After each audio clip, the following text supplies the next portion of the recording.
അപ്പോൾ നമ്മുടെ ഗാർഡൻ്റെ മേക്ക് ഓവറിൻ്റെ പണികൾ നല്ല തകൃതിയായിട്ട് നടന്നുകൊണ്ടിരിക്കുക കേട്ടോ. അപ്പം നമ്മൾ ശംഖുപുഷ്പത്തിൻ്റെ വിത്തും കൂടി ആ ചട്ടിയിൽ നട്ടിട്ട് കുറച്ച് നനച്ച് കൊടുക്കുന്നുണ്ട് കേട്ടോ. അപ്പോൾ ആദ്യമായിട്ടാണ് ഞാൻ ശംഖുപുഷ്പത്തിൻ്റെ വിത്തൊക്കെ കാണുന്നത് കേട്ടോ. അത് ഞാൻ കഴിഞ്ഞ വീഡിയോയിൽ പറഞ്ഞിട്ടുണ്ട്. അതുപോലെ തന്നെ ഇതിൻ്റെ മേക്ക് ഓവറിൻ്റെ 3ാമത്തെ വീഡിയോ ആണത്. അപ്പോൾ മുന്നുള്ള വീഡിയോ കാണുന്നുണ്ടെങ്കിൽ ഒന്ന് കണ്ടു നോക്കുക കേട്ടോ. അതുപോലെ തന്നെ കുറച്ച് നല്ല ചെടികൾ നമ്മൾ പൊട്ടിച്ചെടുത്തിട്ടുണ്ട് കേട്ടോ. പൂക്കൾ പെട്ടെന്നുണ്ടാവുന്ന ചെടികൾ, അതാണ് എനിക്കിഷ്ടം കേട്ടോ. അപ്പോൾ അതൊക്കെ കൂടി നമ്മൾ ഈ മണ്ണ് മാത്രമായിട്ടിരിക്കുന്ന ചെടിച്ചട്ടികളിലൊക്കെ ഒന്ന് നട്ടു കൊടുത്തിട്ടുണ്ട്. പിന്നെ ഒരു ചെടിച്ചട്ടി നമ്മൾ മാറ്റി വെച്ചിട്ടുണ്ടായിരുന്നു കേട്ടോ. അതിൻ്റെ ഒരു ഗ്യാപ്പാണ് ഇപ്പോൾ അതിൽ കാണുന്നത്.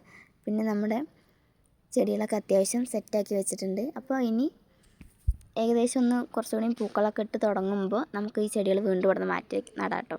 അപ്പോൾ ഇടയ്ക്കിടയ്ക്ക് എനിക്കിങ്ങനെ ഓരോ ഗാർഡൻ്റെ ഓരോ സൈഡ് ഇങ്ങനെ മാറ്റി മാറ്റി വയ്ക്കുമ്പോൾ എനിക്കൊരു സന്തോഷമുള്ളൂ കേട്ടോ.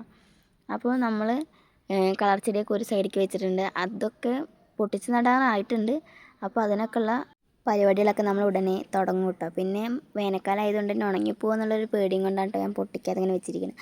അപ്പോൾ ഇതുപോലെയുള്ള വീഡിയോ ഒക്കെ കാണാൻ താല്പര്യമുള്ളവരാണെങ്കിൽ നമ്മുടെ ചാനലൊന്ന് സബ്സ്ക്രൈബ് ചെയ്തിട്ടോ കേട്ടോ. ലൈക്ക് ചെയ്യാനും മറക്കണ്ട.